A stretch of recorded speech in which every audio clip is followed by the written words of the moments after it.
부산에서 아주 유명한 목사님의 고백이에요. 건강검진하러 갔는데 의사가 암이라고 얘기합니다. 그래서 정밀 검사를 했어요. 의사가 2주 뒤에 결과가 나온다고 말했어요.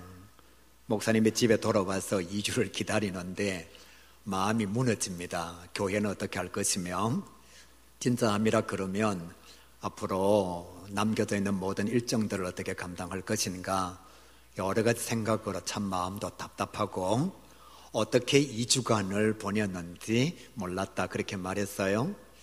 드디어 2주가 지나서 병원에 가서 의사 앞에 앉았는데 의사가 이렇게 말합니다.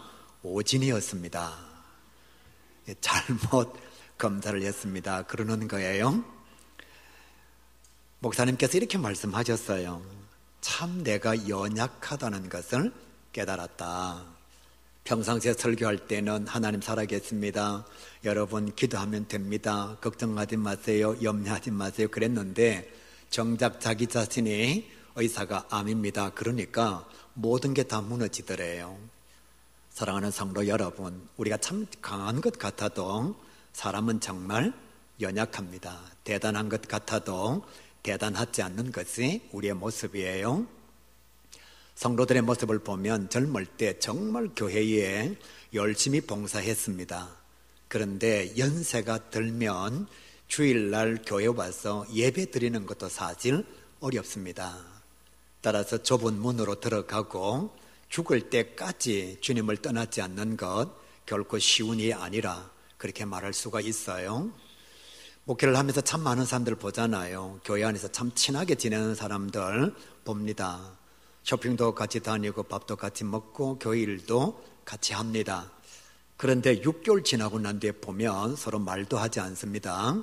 분위기가 아주 냉랭하고 싸늘해요. 인간관계도 쉽게 깨어지는 모습들을 교회에서 볼 수가 있습니다. 오늘 장로님도 회개 기도를 들으셨지만 저와 여러분 설교를 얼마나 많이 듣나요?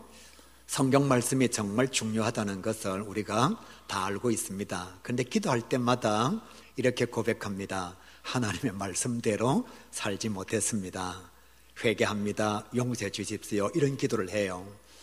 제가 강단에서 참 많은 기도를 함께 드리면서 듣고 있잖아요. 하나님, 제가 이번 주에는 승리했습니다. 정말 말씀대로 살았습니다. 제가 사탄의 괴계를 이겼습니다. 이렇게 기도한 사람 거의 없었어요.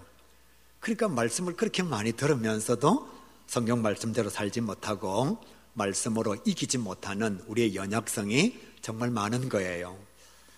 성도들만 그런 것이 아니라 목사도 마찬가지입니다. 설교를 좀 잘못하면 마음이 참 많이 아파요.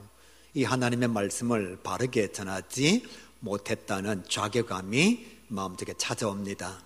어떤 교회는 부흥하는데 어떤 교회는 부흥하지 않고 우리 교회가 부흥하지 않는다 그러면 교회가 부흥되지 않는 것이 목회자의 잘못인 것처럼 마음의 아픔으로 다가올 때도 솔직히 참 많이 있습니다.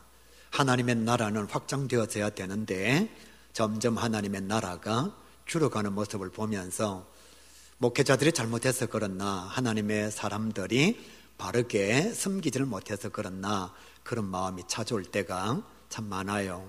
장로님들도 마찬가지겠지요. 주일날 정말 여러분 준비한 기도를 드리거든요. 우리 교회 장로님들은 다 적어서 일주일 동안 기도하면서 문장을 다듬고 가장 하나님께서 원하시는 아름다운 기도, 우리 교회에 꼭 필요한 기도 제목을 가지고 기도를 드립니다.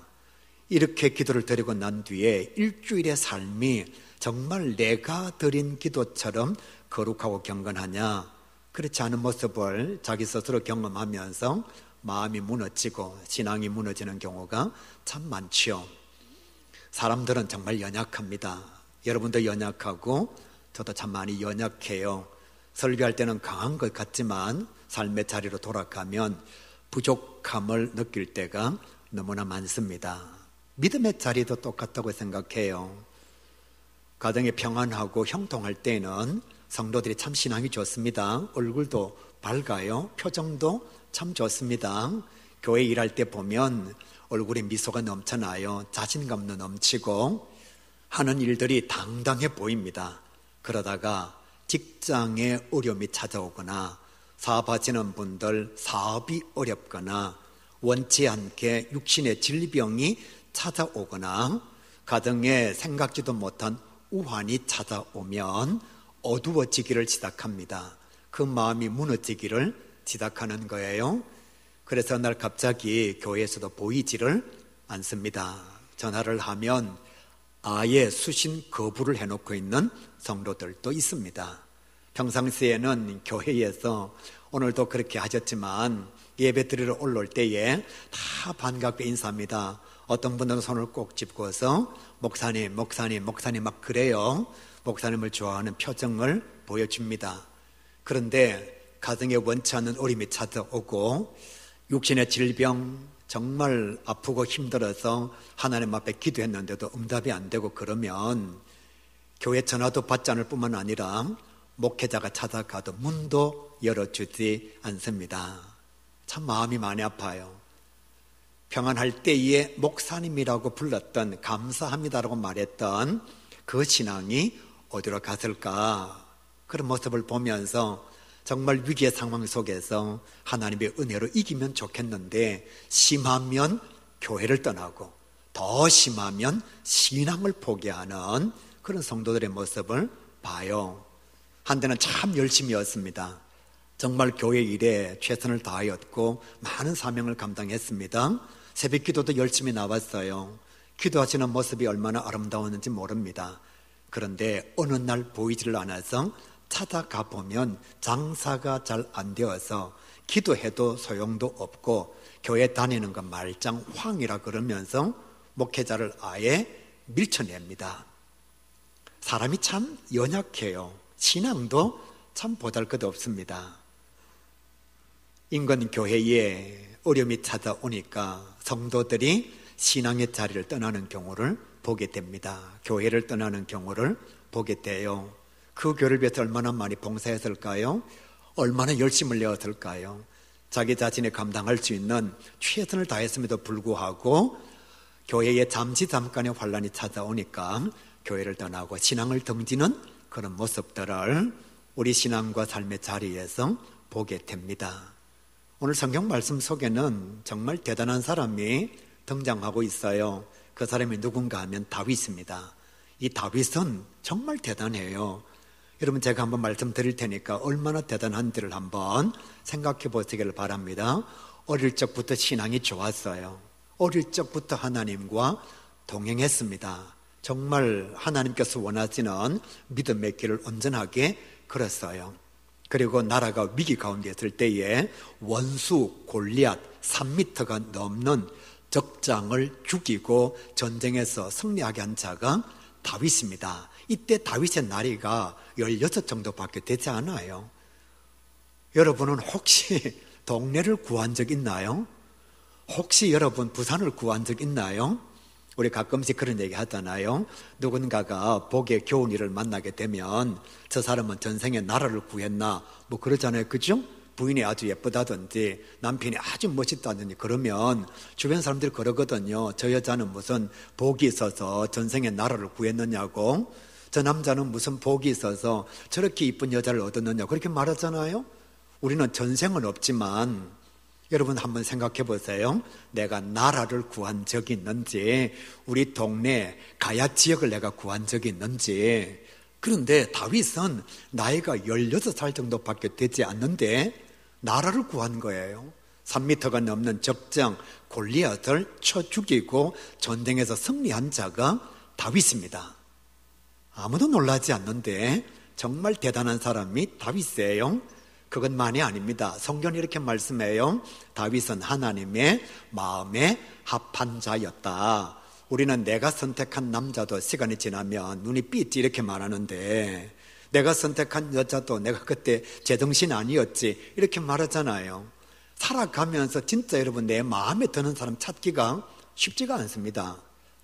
여러분 이 시간 한번 생각해 보세요. 우리 교회에 내 마음에 드는 사람이 몇 명이나 있는지. 여러분은 우리 교회 성도들 누구의 마음에 든다고 생각하는지 한번 스스로 생각해 보시기를 바랍니다. 사람이 사람의 마음에 드는 것도 쉽지가 않아요. 그런데 다윗은 하나님의 마음에 드는 자였어요. 완벽하시고 거룩하시고 경건하신 하나님께서 다윗을 향하여 이렇게 말씀하셨어요. 저는 내 마음에 합한 자라. 얼마나 좋으면 그렇게 말씀하셨을까요? 여기서 끝나지 않습니다. 하나님께서 다윗을 왕으로 세워주셨습니다. 말씀을 잠깐 바깥으로 빠져나가 볼게요. 요즘은 깜도 안 되는 사람이 국회의원 하겠다고 막 나와서 뽑아달라고 고함치잖아요. 그죠?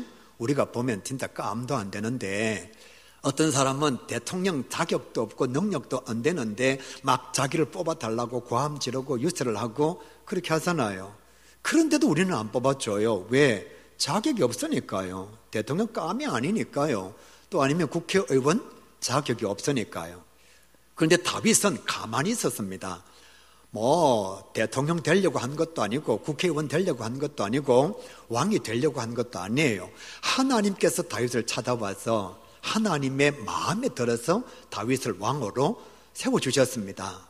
얼마나 대단한가요? 여러분, 누군가를 선택해서 여러분의 회사에 사장으로 세울 만한 사람이 여러분 주변에 있나요? 그거 쉽지 않아요. 그런데 다윗은 하나님께서 선택해서 왕으로 삼아 주셨습니다. 이런 다윗이 얼마나 통치를 잘했는지 이스라엘 나라를 부국강병한 나라로 만들었습니다. 여러분, 대통령의 가장 큰 자격과 감당해야 될 임무는 나라를 잘 살게 하는 겁니다. 백성을 평안케 하는 거예요. 다윗은 왕이 되고 난 뒤에 부국강병한 나라, 좋은 나라로 만들었습니다. 그래서 지금도 이스라엘의 역사 가운데 왕 중에 왕 그러면 다윗이에요. 데이빗이라고 하는 이름을 사용하는 거예요. 선지자 중에 선지자는 엘리야고요. 지도자 중에 지도자는 모세고요. 왕 중에 왕은 다윗인 거예요. 정말 대단한 왕이었습니다. 우리가 생각하는 솔로몬이 왕 중에 왕이 아닙니다. 사울이 왕 중에 왕이 아니에요. 이스라엘 백성들에게 왕이라고 얘기하면 최고의 자리에 올라가는 사람이 누구냐? 다윗입니다. 여기서 끝나지 않아요. 제가 지난번에도 말씀드렸지만 우리는 일기도 잘 쓰지 않고 아주 중요한 상사의 지시도 메모를 잘 하지 않는데, 다윗은 하나님의 말씀을 기록한 자입니다. 영적으로 뛰어나지 않으면 하나님의 계시의 음성을 들을 만큼 믿음이 없으면 성령은 기록 못하는 거예요. 소설은 쓸 수가 있습니다. 수필은 쓸 수 있어요. 누구든지 시는 끄적끄적 기록할 수가 있습니다. 그러나 하나님의 말씀은 믿음이 좋지 않으면, 영적으로 뛰어나지 않으면, 계시의 음성을 듣지 못하면 하나님의 말씀을 기록하지 못하는 거예요. 이런 사람이 다윗입니다. 제가 지금 다윗의 삶을 간단하게 말씀드렸어요. 우리하고는 비교가 되지 않는 삶의 자리, 대단한 임금의 자리를 가지고 있습니다. 그런데 오늘 성경 말씀에 보시면 이런 다윗에게도 인생적 어려움이 찾아왔다는 거예요. 원치 않는 고난과 환난이 하나님의 사람 다윗에게 찾아왔다는 것입니다. 그것이 무엇인가 하면 육신의 질병이에요. 여러분, 왜 세상 떠나는지 아십니까? 병 때문에 세상 떠나는 거예요. 결국 우리가 왜 죽느냐? 병 때문에 죽는 것입니다. 그러니까 사람들이 뭘 두려워하느냐? 질병을 두려워할 수밖에 없습니다. 오늘 성경 말씀 2절에 보시면 다윗의 병이 얼마나 심했는지 이렇게 고백하고 있습니다. 나의 기력이 쇠하였나이다. 힘이 없어서 죽을 것만 같습니다. 이런 표현이에요. 나의 뼈 마디마디가 다 떨립니다. 정말 심각한 병을 알아보신 분들은 다 경험해 보셨을 거예요. 차라리 그냥 팔 하나 잘라내버리면 좋겠다. 다리 하나 잘라내버리면 좋겠다. 뼈 마디마디가 다 아프니까요. 밤에 치통이 찾아오면 그냥 확 이빨을 다 빼버리고 싶습니다. 여러 결석이 찾아오면 여러분 어떻게 해야 될 줄을 정말 갈피를 못 잡는 거예요. 육신의 질병이 찾아오면 무너지기가 쉽습니다. 하나님의 사람 다윗에게 질병이 찾아온 거예요. 이것만 해도 힘드는데 대적들이 다윗을 조롱하기를 시작합니다. 7절 말씀에 대적들의 조롱으로 인하여 내가 고통스럽습니다. 8절 악을 행하는 너희들은 다 나를 떠나라, 그렇게 말씀하고 있어요. 너무너무 힘드는데, 정말 육신의 질병만 해도 감당하기 어려운데, 암 치료하는 것만 해도 너무너무 힘들고 돈 들어가는 것만 해도 너무 고통스러운데, 평상시에 내 주변에 예수 믿지 않았던 사람들, 친척이나 가족 중에 하나님을 모르는 사람들이 이렇게 말합니다. 예수 믿어서 잘 되기는커녕 아프기만 하는구나. 사업이 망하고 나니까 주변 사람들이 이렇게 말합니다. 교회 11조 할 때 알아봤다고, 돈 갖다 바칠 때 알아봤다고. 하나님 살아계시기는 개코나.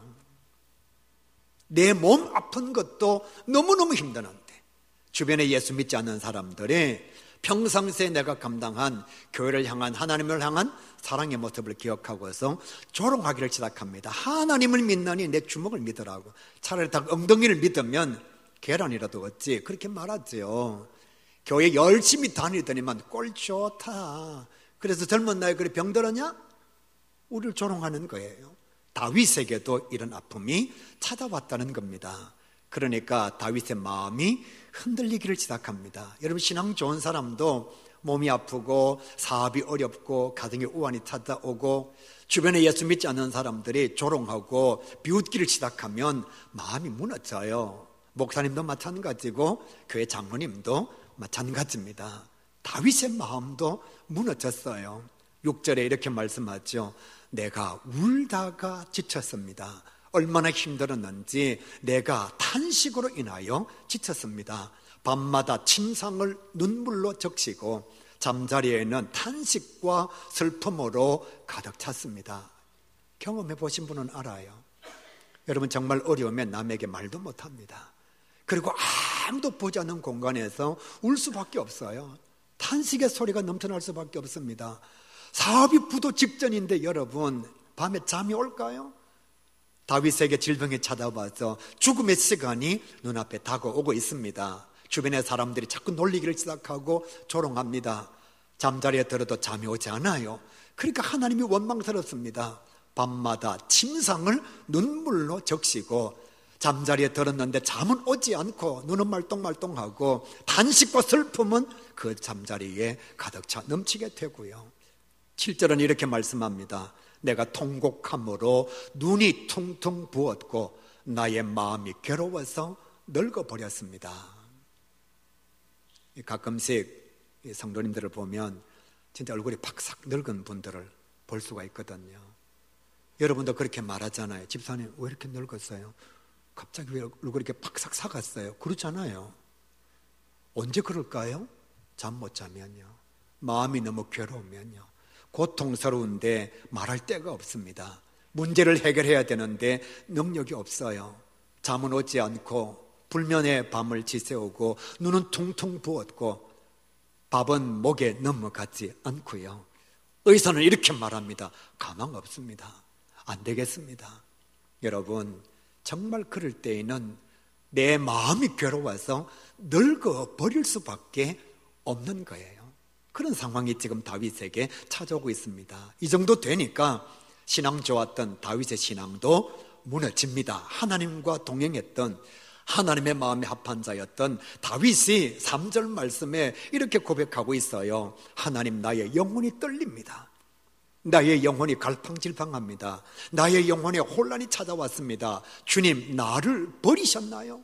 왜 내 기도를 응답하지 않습니까? 하나님, 나를 버리셨나요? 목사님 설교를 들으면 하나님께서 응답하시는 것 같은데 왜 나는 기도하는데 응답이 없나요, 하나님? 5절에 이렇게 고백하죠. 내가 죽고 난 뒤에 기도 응답해 주면 무슨 소용이 있습니까? 내가 진토에 들어가고 난 뒤에 은혜를 베풀어 주시면 그게 무슨 가치가 있어요? 4절, 하나님, 그러므로 내가 살아있는 동안에 은혜 베풀어 주시기를 바랍니다. 내가 이렇게 고통스러워할 때에 좀 나를 찾아봐 주셔서 은혜 베풀어 주시기를 원합니다. 그렇게 고백하고 있는 거예요. 말씀을 보면 다윗은 정말 총체적 난국에 빠져 있습니다. 말로 감당할 수 없는 어려움에 처해 있는 거예요. 저는 많은 성도들을 보았습니다. 이런 상황이 찾아오면 성도들은 쉽게 믿음을 포기합니다. 하나님을 쉽게 떠나려고 합니다. 교회에 나오는 것을 재수 없다고 생각하는 사람들도 있습니다. 오래 교회를 다녔는데 마음이 무너지는 순간 신앙도 무너지는 거예요. 그래서 봉사 열심히 했습니다만은 그의 얼굴과 그의 모습은 교회에서 보이지 않습니다. 그런데 오늘 말씀 속에 나타나는 다윗은 이런 위기 상황, 절체절명의 상황 속에서 믿음을 포기하지 않고 하나님을 떠나지 않습니다. 오히려 하나님 앞에 나와서 진심으로 회개합니다. 육신의 질병이 찾아온 것, 지금 자기 자신이 감당하고 있는 모든 고난들이 혹여 모르는 자기 자신의 죄로 인한 것인가 생각하여 하나님 앞에 진심으로 회개합니다. 이렇게 고백하죠. 1절 말씀에 여호와여 분노하심으로 나를 책망하지 마시고 진노하심으로 나를 징계하지 마옵소서. 쉽게 번역해드리죠. 하나님, 내가 죄를 범하였다 할지라도 분노하지 마십시오. 하나님, 진노하시지 마시길 바랍니다. 나는 연약하지 않습니까? 나의 죄를 용서하여 주옵소서. 제발 나를 징계하지 마시기를 원합니다. 그런 간절한 회개의 기도를 하나님 앞에 드리고 있습니다. 사랑하는 가교회 성도 여러분, 정말 주님 앞에 단 한 번이라도 진정한 진심 어린 회개의 기도의 시간을 가져보시기를 간절히 소망합니다. 다윗은 위기 앞에서 절망하지 않고 혹여라도 자기 자신의 죄로 인한 것인가 생각하여 하나님 앞에 철저하게 회개합니다. 진노하지 마십시오. 분노하지 마십시오. 그리고 난 뒤에 하나님 앞에 자기의 소원을 간절하게 간구하지요. 4절 여호와여 나의 영혼을 건지시며 나를 구원하소서. 한마디로 이런 말씀을 하고 있는 거예요. 나 좀 살려주십시오 하나님. 나 너무 힘듭니다 하나님. 너무 고통스럽습니다. 하나님 제발 나 좀 살려주십시오. 의사 안 된다고 합니다. 부도가 눈앞에 있습니다. 하나님 나 좀 살려주십시오. 8절 여호와께서 내 울음소리를 들으셨도다. 여러분 정말 힘들면 기도가 안 됩니다. 기도해 본 사람은 알아요. 하나님 앞에 나와서 아무도 없는 공간에 엎드렸는데 기도가 안 돼요. 탄식만 나옵니다. 어떻게 기도해야 될지를 그렇게 신앙생활을 오래 감당했는데도 잊어버리고 모르는 거예요. 그러니까 다윗도 지금 뭐라고 얘기하느냐, 하나님 내 기도가 아니고 내 울음소리를 듣고서 응답해 주시기를 바랍니다. 9절 내 간구를 들으셨고 내 기도에 응답하시리라. 끝까지 믿음을 포기하지 않습니다. 사람들은 내 소리를 듣지 않아도 사람들은 지금 내가 텅 빈 교회에 나와서 하나님 앞에 간구하는 것을 몰라도 살아계신 하나님은 내 기도를 들으실 것이다. 그 믿음의 확신을 하나님의 사람 다윗이 표현하고 있는 것입니다. 그리고 난 뒤에 그는 확신합니다. 하나님 살아계시기 때문에, 하나님 반드시 내 기도를 들어 응답해 주시기 때문에 나는 절망하지 않습니다. 그 믿음을 선포하는데 10절 말씀 보세요. 원수들은 수치를 당하고 대적들은 벌벌 떨고 질병은 낙담하여 나에게서 황급히 물러갔습니다. 그렇게 말하고 있는 거예요. 나의 원수들은 수치를 당할 것이고 대적들은 벌벌 떨게 될 것이고 질병은 내게 찾아왔지만 낙담하여 황급히 나에게서 물러가게 될 것입니다. 질병과 원수들이 물러갈 것을 선포하고 있는 거예요. 확실한 승리를 하나님 앞에 고백하고 있습니다. 사랑하는 가요계 성도 여러분, 주님께서 이렇게 말씀하셨어요. 내 이름으로 구하라. 다시 한번요, 내 이름으로 구하라. 그 이름이 누구죠? 예수님 이름요. 그리고 이렇게 말씀하셨습니다. 내가 반드시 응답하리라. 내가 내 이름으로 구하라. 내가 반드시 응답해 줄게. 주님께서 말씀하시는데 또 주님께서 말씀하셨습니다. 믿고 구한 것은 받은 줄로 여겨라. 믿고 구한 것은 받은 줄로 여겨라. 사랑하는 가요계 성도 여러분, 하나님 살아계십니다.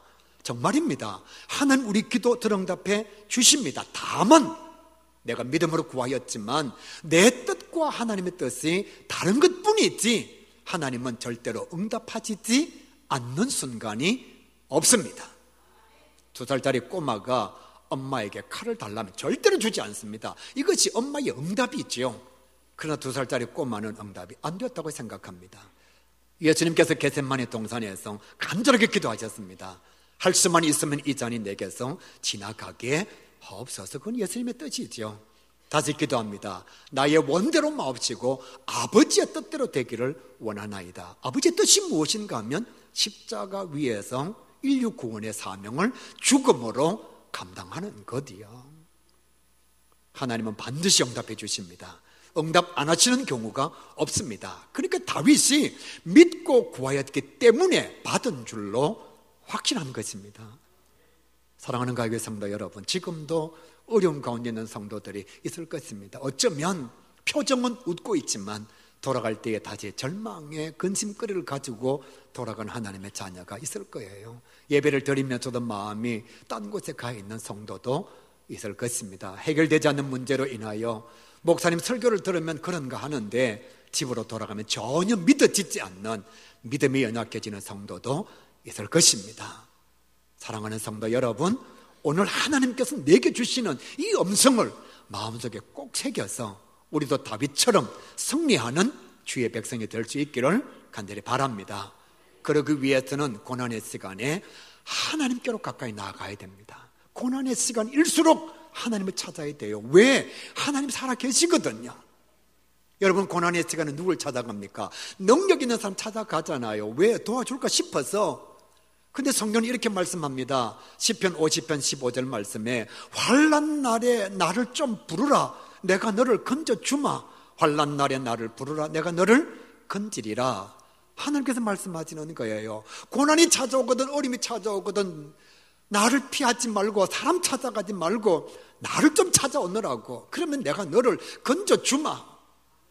이사야 55장 6절 말씀요, 여호와를 만날 만한 때에 찾으라, 가까이 계실 때 그를 부르라. 목사의 설교가 아니고 하나님의 말씀이에요. 병이 찾아오거든 하나님 부르세요. 사업이 부도 직전에 있거든 하나님 부르세요. 가정에 원치 않는 어려움이 찾아오고 우환이 발생하거든 하나님을 찾으십시오. 주님을 만날 수 있는 때가 되는 것입니다. 이 은혜의 때를 왜 우리가 포기하고 나아가야 되나요? 주님께서 말씀하시기를 만날 만한 때 나를 찾으라 그렇게 말씀하십니다. 하나님을 찾았거든 진짜 사랑하는 성도 여러분, 죄를 고백하고 회개하시기를 바랍니다. 우리는 사실 하나님 앞에 진정한 회개를 하잖아요. 적당히 숨기면서 살아갑니다. 내만 그렇나 뭐, 목사님 지는 안 그렇나 뭐, 기도하는 뭐 장로님 뭐 똑바로 사나 뭐, 사람이 다 회개할 것 같으면 뭐 맨날 회개만 할게. 진짜 회개를 한 적이 없습니다. 그러다가 보니까 하나님 앞에 죄를 범하면서도 심상히 여기는 거예요. 가볍게 여기는 거예요. 내가 죄를 지었는데 엄마에게 고백해서 태장으로 50대 맞았다. 다시는 죄를 안 짓습니다.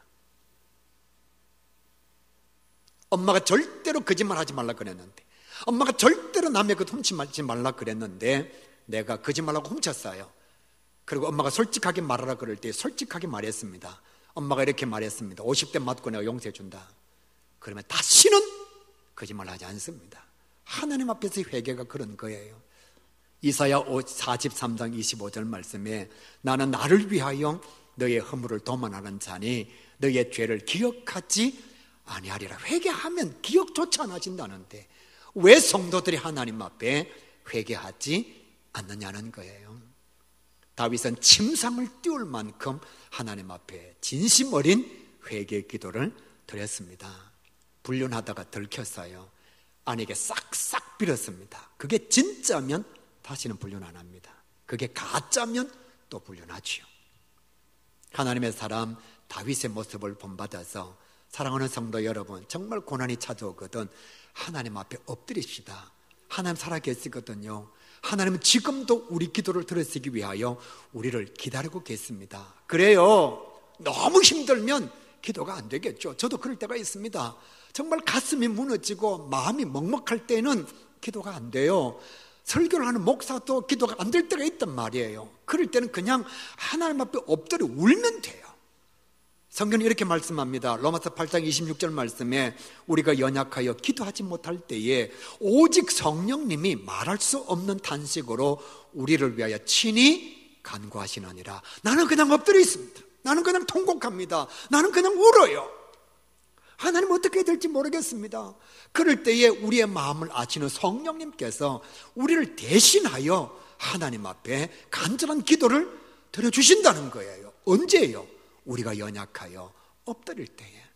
그래서 하나님 앞에 나오는 기도가 너무너무 중요한 거예요.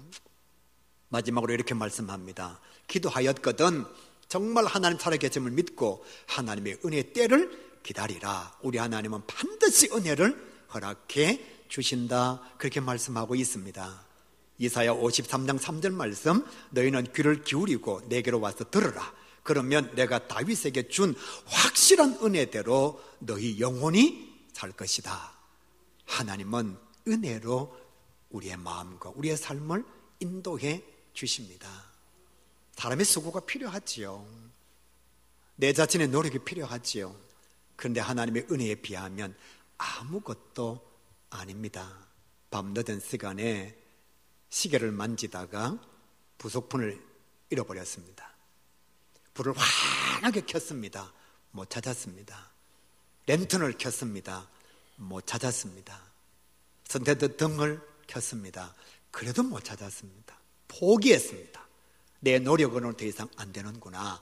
다음날 아침 해가 환히 떠올랐습니다. 태양이 아주 붉게 밝게 떠올랐습니다. 커튼을 걷었습니다. 밤에 그렇게 내 노력으로 찾으려고 애썼던 부속품이 그냥 눈앞에 보였습니다. 전등은 나의 수고죠. 랜턴은 나의 수고죠. 태양은 하나님의 은혜였습니다. 밤새도록 나의 수고를 감당했지만 찾지 못했던 아주 작은 부속품, 하나님께서 해를 환하게 밝혀주셨을 때에 수고하지 않아도 부속품이 눈에 들어온 거예요. 고난의 시간, 환난의 시간, 절망의 시간에 절대로 자살하지 마세요. 절대로 믿음을 포기하지 마십시오. 우리는 하나님의 손을 놓는 순간이 있어도 하나님은 우리의 손을 놓지 않습니다. 자녀는 엄마의 손을 뿌리치는 순간이 있어도 엄마는 자녀의 손을 절대로 놓지 않습니다. 우리 함께 주님여 이 손을 꼭 잡고 가서 함께 찬양하시면서 주신 말씀 기억할 수 있기를 바랍니다.